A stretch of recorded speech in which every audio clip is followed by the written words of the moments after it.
Je vous le disais, Nicolas Sarkozy a donné aujourd'hui le coup d'envoi du chantier de l'éolien marin. Un grand appel d'offres va enfin être lancé dans les prochains mois pour construire 600 éoliennes en mer. Car la France, malgré son immense domaine maritime, la France a pris un retard considérable. Corinne Lalo et Axel Cariou. Feu vert pour le premier projet en France d'éoliennes en mer. La puissance installée sera de 3000 MW au total. Il faudra donc construire 600 éoliennes, soit l'équivalent théorique de 2 réacteurs nucléaires. Les 5 sites retenus s'égrènent le long de la Manche et de la façade atlantique.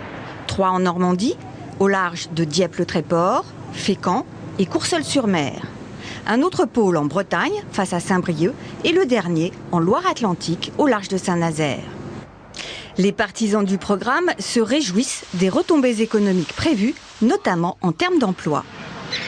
Beaucoup d'emplois de maintenance, 60 emplois à la clé vraisemblablement, et aussi une collaboration avec Le Havre où les éoliennes pourraient être construites. Et là, il nous semble qu'il y a plus d'1 millier d'emplois possibles pour ces constructions. Des arguments que ne partagent pas les opposants au projet. À leur tête, les pêcheurs du Tréport. On ne va pas pêcher dans la zone où ils mettent les éoliennes, surtout qu'on se demande ce que font les écologistes, parce que même si les éoliennes sont censées amener de l'électricité propre, etc., ça va défoncer les fonds marins.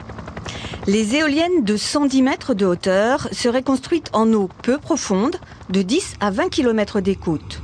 Le coût global serait de 10 milliards d'euros et devrait, selon le gouvernement, créer 10 000 emplois.